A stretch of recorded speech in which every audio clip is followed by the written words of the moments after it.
Magandang araw po sa inyo, Sir Van. Ako po si Jessica, isang OFW dito sa Jordan. Naging libangan ko na po ang makinig ng horror stories kapag may ginagawa po ako. Hindi ko kasi nararamdaman ng pagod at oras kapag nakikinig ako dito. Isa po kayo sa nagustuhan kong channel, kaya po naisip kong ipadala sa inyo itong karanasan ko sa dati ko pong pinapasukan. Bago pa lang po ako noon sa dati kong amo. Nakahiwalay po ang silid ko sa iba niyang mga katulong noon. Dati pong storage ang ginawa nilang silid para sa akin. Natuwa naman po ako dahil kahit maliit ay solo ko ito. Pero unang gabi ko pa lang po noon ay nakaramdam na agad ako na may kakaiba sa silid ko. Pakiramdam ko kasi noon ay may nakamasid sa bawat kilos ko at hindi lang po yun nangyayari sa silid ko.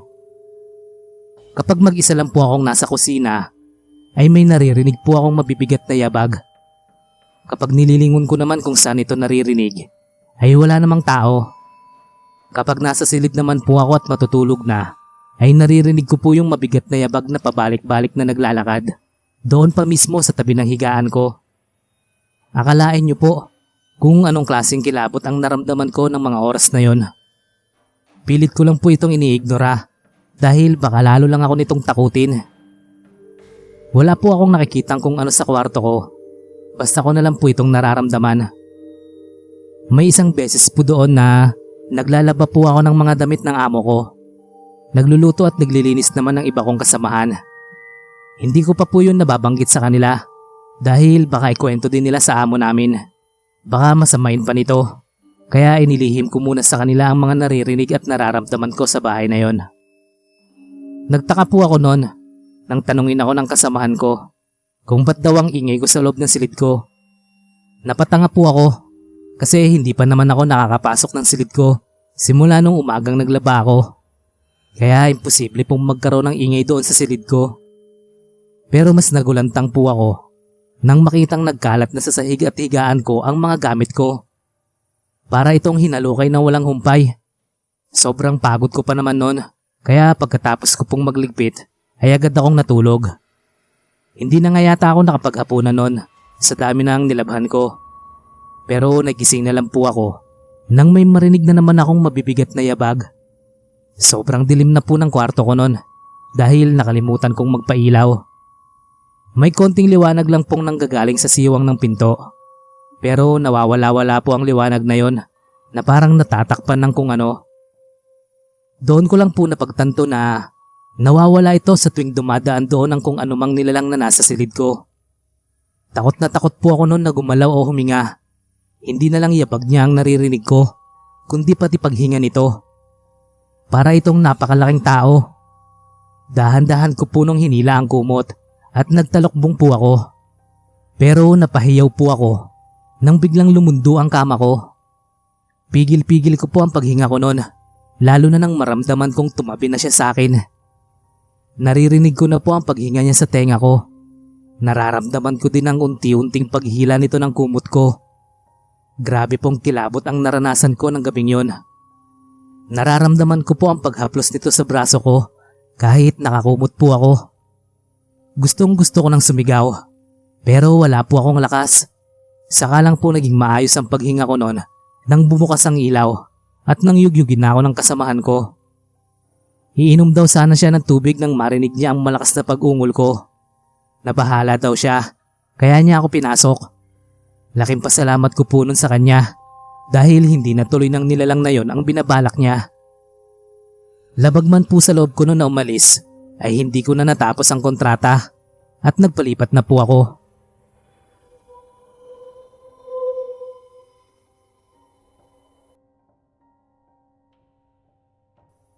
Magandang araw po. Ako po pala si Charlene. OFW po ako dito sa Dubai. Nangyari lang po itong karanasan ko last month lang sa tinutuluyan ko pong apartment. Bale, 4 po kaming Pinay na magkakasama sa isang apartment. 2 pong nurse at isang nagtatrabaho sa duty free. Ako naman po ay isang waitress sa isang restaurant. May kasamahan po kami dito na last year lang po ay binawian ang buhay dahil sa COVID. Dito mismo sa apartment na tinutuluyan namin. Grabing lungkot po ang naramdaman namin noon. Lungkot at pangamba na baka kami na ang susunod na dapuan ng COVID. Death anniversary niya po last month at di po namin inaasahang bigla siyang magpaparamdam o kung siya ba talaga yon o may iba pang kaluluwa sa apartment namin. Day off ko po nun at tamang nood lang ako ng horror movie. Pag masakit na ang mga mata ko ay nakikinig na lang ako ng mga horror stories at isa po ang channel niyo sa pinapakinggan ko. Naka-headset po ako noon at napapapikit na. Nang bigla na lang po akong makarinig ng ibang boses na sumisigaw mula sa pinapakinggan kong kwento. Nagulat po ako noon at napabangon. Tinanggal ko pa yung headset ko at muling pinakinggan. Pero normal lang naman ang boses ng nagnanarrate. Nakailang ulit pa ako pero ganun pa rin. Mahinahon lang ang boses nito. Sinilip ko pa nga nun sa labas ng apartment pero walang tao at sobrang tahimik. Tabing daan lang naman po ang apartment namin pero hindi naman naririnig sa silid ko ang ingay na nagmumula sa labas. Medyo kinilabutan na po ako noong mag-headset kaya normal ko na lang itong pinakinggan habang nagpapahinga ako. Medyo nawawala-wala na ang kamalayan ko noon nang bigla na lang bumagsak ang picture frame na nakapatong sa mesang katabi ng higaan ko. Picture po naming 5 yon na magkakasama sa apartment. Nabasag po talaga ang glass na frame nun. Hindi naman mahangin, kaya nakakapagtaka kung paano itong kusang nahulog. Kumuha po ako nun ng walis at dustpan para linisin yon. Itinago ko na lang ang larawan sa loob ng tokador ko. Nagpasya na lang akong kumain muna nun. Habang nagluluto po ako, ay nakikinig pa rin ako ng kwento. Nang bigla na namang nag-iba ang channel ng pinapakinggan ko. Alam kong hindi pa tapos yung pinapakinggan kong kwento, pero lumipat na ito sa ibang channel. Inis na kinancel ko na lang puno ng YouTube. Nagpatugtog na lang ako ng music noon habang nagluluto. Pero ganun na lang po ang kilabot ko nang mapalitan ng kwentong katatakutan yung music na pinapatugtog ko. Inisip ko pa nung una na baka nga naglolo ko na ang cellphone ko, pero maayos naman ito kapag ginagamit ko. Medyo kinikilabutan na po talaga ako noon. Lalo na at mag-isa lang ako. Hindi na po ako nakikinig ng kung ano man noon sa cellphone ko. Nanood na lang po ako noon ng TV. Nang di ko na po namalayang nakatulog na pala ako. Naalimpungatan na lang ako noon nang marinig kong may tumatawag ng pangalan ko. Akala ko pa noon ay dumating na ang ibang kasama ko. Pero nang tingnan ko ang oras, ay wala pang ang 1 oras akong nakatulog. Napatingin ako noon sa paligid. Wala po talaga akong kasama. Pero malinaw na narinig kong may tumatawag ng pangalan ko. Pero binaliwala ko na lang po yun dahil antok na antok ako. Pinatay ko na lang yung TV na naiwan kong nakabukas at natulog po ulit. Alam niyo po yung pakiramdam na parang pinaglalaroan ka? Dahil nagising na lang po ako noon nang may sumisigaw na mula sa TV. Naramdaman ko po talagang nanlamig ako noon na parang namamanhid yung ulo ko. Nagtayuan na rin yata lahat ng balahibo ko sa katawan dahil sa nangyari. Inoff ko po yung TV, pero nakabukas na ito ng magisingan ko. Sa sobrang takot ko po noon ay pinasya kong lumabas at hintayin na lang ang mga kasama kong dumating. Naikwento ko po sa kanila ang nangyari sa akin. Ganun na lang din po ang gulat ko.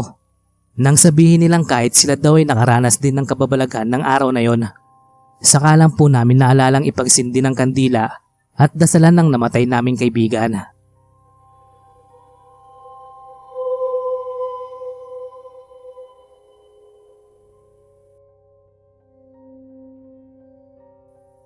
Isa po sa nakakatakot na mangyari sa isang OFW ay ang kainggitan ng kapwa mo OFW. Mapakapwa Pinoy man ito o dayuhan. Magandang araw po Sir Malikmata. Ako po si Dayan, OFW dito sa Kuwait. Bago po ako magpasyang mangibang bansa, ay dinalangin kong sana ay makakita ako ng mabait na amo. At pinagbigyan naman po ako ng panalangin kong yan. Mabait po ang amo ko. Sa sobrang bait po nito ay pamilya na po ang turing nila sa amin. Lalo na po sa akin, na yaya ng 2 anak nila. Madalas pong inuuwian nila ako ng pasalubong kapag nag-out of town po sila. Siyempre po masaya ako dahil iniisip nila ako. Pero nakaramdam din po ako ng pagkabahala, lalo na nang makita ko ang reaksyon ng isa naming kasamahan doon. Isa po siyang Egyptian. Isa pa pong nahihirapan ako ay ang makipagkomunikasyon sa kanya. Hindi kasi ito gaanong maalam mag-English, kaya nagtataka ako sa tuwing aalis ang mga amo namin ay nagdadadakdak ito. Panay pa ang dabog nito sa kusina at tinitingnan ako nito ng masama. Minsan po nahuli ko itong nanggaling sa silid ko. Hindi kasi kami noon magkasama sa kwarto. Pinay din po ang kasama ko sa silid at medyo may katandaan na, kaya mabait ito sa akin.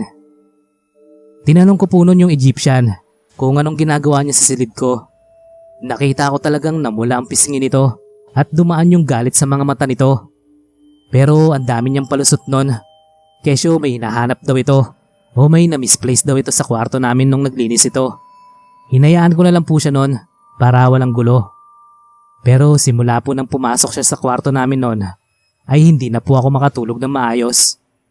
Palagi na lang po akong nananaginip ng masama. Yung tipong parang may sumasakal daw sa akin. Tapos nagigisingan ko na lang po na sakal-sakal ko na ang sarili ko. Nagigising din noon ang kasama ko at inaawat ako. May pagkakataon po noon na para akong nag-hallucinate. Yung nakikita ko yung mga kasama ko sa nakakatakot na itsura. Minsan pa nga ay di ko sinasadyang maitulak yung isang alaga ko. Tingin ko po kasi dito ay may sungay. Sinumbong pa ako noon ng Egyptian sa amo namin. Grabe yung sermon po noon ang inabot ko. Yung kasamahan kong matanda muna ang pinagbantay nila noon sa bata. Pinag-day off po ako noon. Natakot ako noon dahil baka tanggalin na nila ako sa trabaho. Medyo lumala po kasi ang kalagayan ko noon. Hindi na talaga ako natutulog sa takot na managinip ulit ako ng masama. Pero hindi ko din po napigilan yung antok ko. Bagsak na po ang katawan ko noon at palaging sinasabi ng kasamahan kong magpatingin na daw ako sa doktor. Nang gabi pong yun yata ang pinakamalalang nangyari sa akin. Nagising daw po ako na nasa silid ng mga bata. Pero ang tanda ko po noon ay nananaginip lang ako. May babae daw na lumapit sa akin. Pero hindi ko maaninag ang itsura nito. Nakakatakot daw ang boses nito at balak daw ako nitong sakalin. Kaya nagmamadali akong bumangon at itinulak daw ito. Naramdaman ko po noon na para akong nadulas dahil sa sakit ng balakang ko. Nang pagmulat ko po, nakita ko yung amo ko na galit na nakatingin sa akin. Nasa likuran niya ang dalawang batang umiiyak. Nag-aalala din ang mukha nun ng kasamahan kong matanda. Hinila ako nito papasok sa silid namin. Naririnig ko pa ang galit na boses ng amo namin. Sobrang pagtataka ko po nun. Hindi ko matandaan kung anong nangyari. Agad inasikaso po nila ang pag-uwi ko. Baka daw kailangan ko munang magpagamot. Laking pasasalamat ko na rin at hindi ako pinakulong ng amo ko. Nang makauwi po ako noon, ay agad akong pinatingnan ng nanay ko sa kakilala niyang mang tatawas. Sabi nito ay may kasamahan daw akong babaeng galit na galit sa akin at tinaniman daw ako nito ng isang bagay sa gamit ko. Yun daw ang sanhi ng mga bangungot ko at pagkawala sa sarili. Inggit daw ang dahilan ng lahat. Agad ko po yung kinuwento sa kasamahan kong matanda at tama po ang sinabi ng mang tatawas dahil may nakita pong parang gamit ng mangkukulam sa ilalim ng unan ko.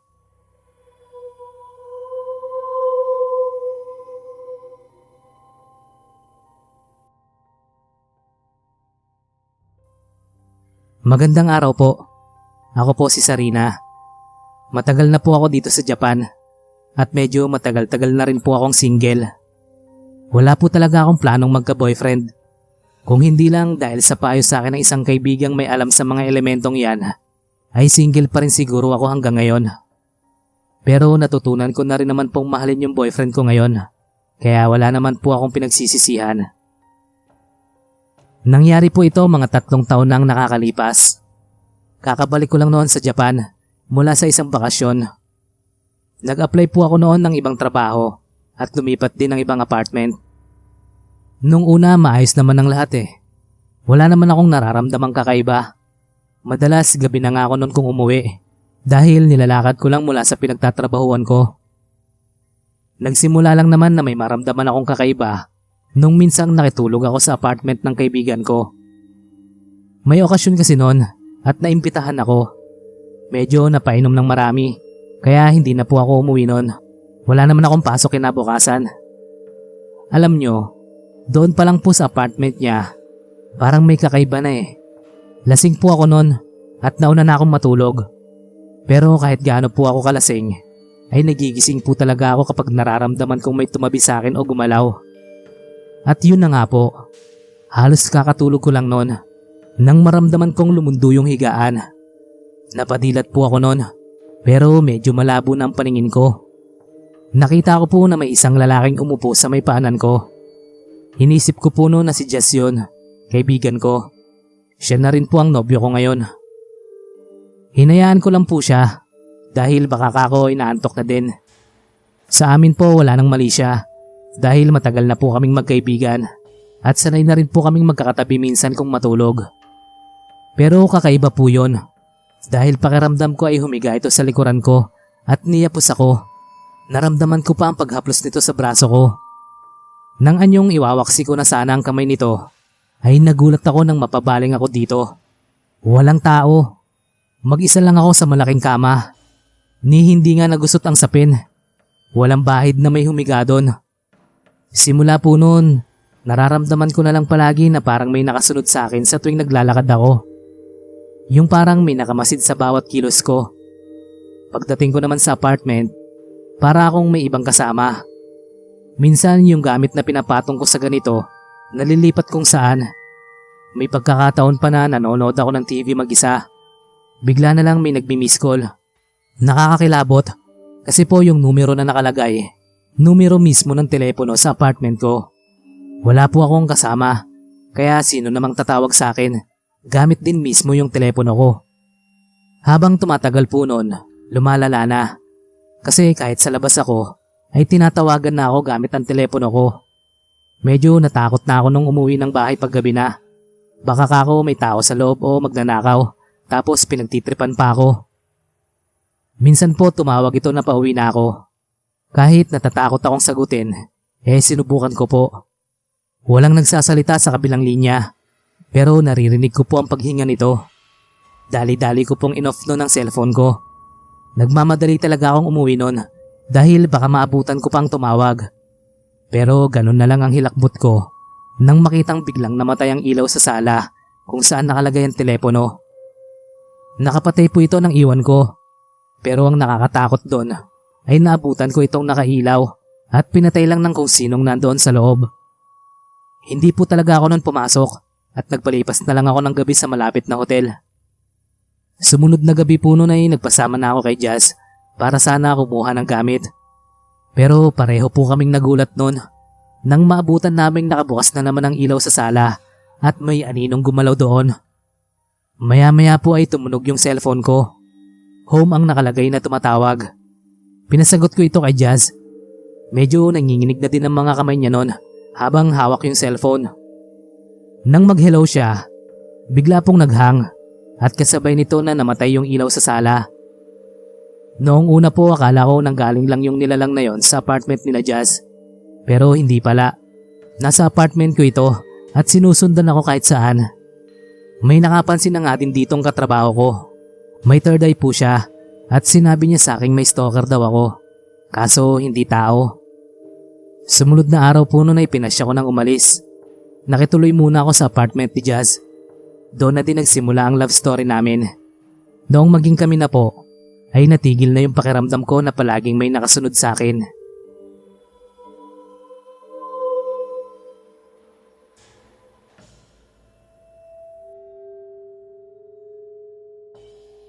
Hi Sir Van.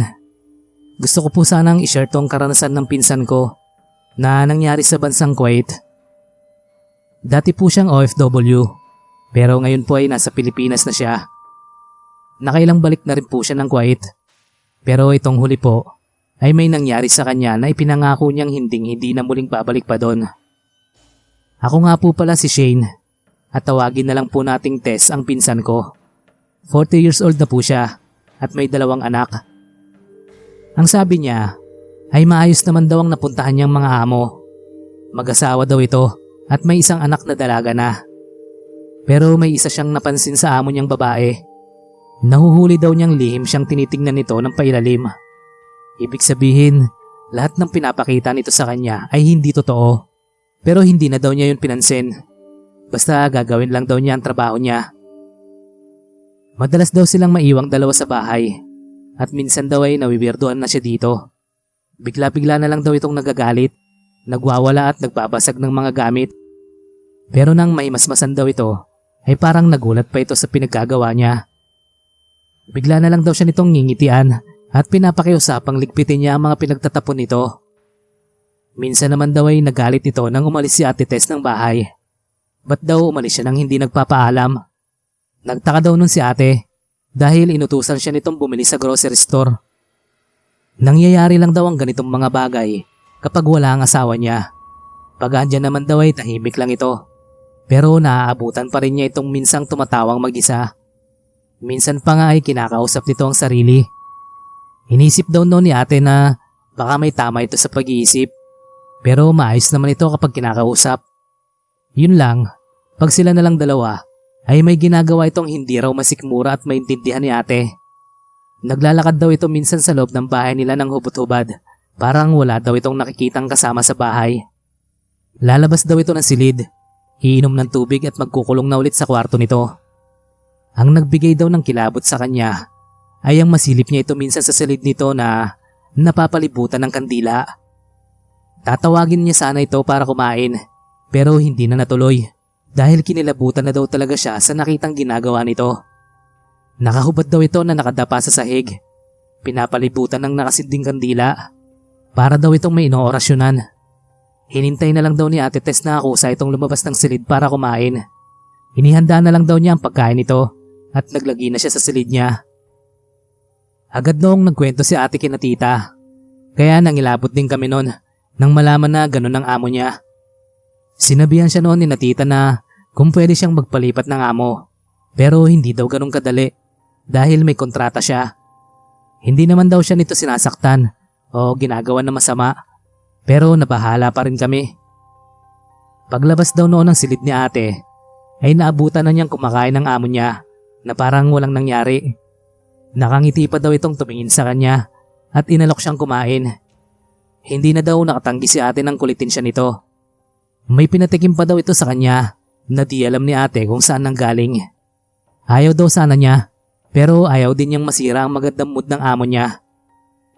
Nang tikman daw niya ang pagkain na pinatikim nito ay hindi niya daw maintindihan ang lasa. Ang sabi nito ay karne daw yun ng tupa pero hindi daw talaga nagustuhan ni ate. Maya-maya daw ay parang nakaramdam ng pagkahilo si ate.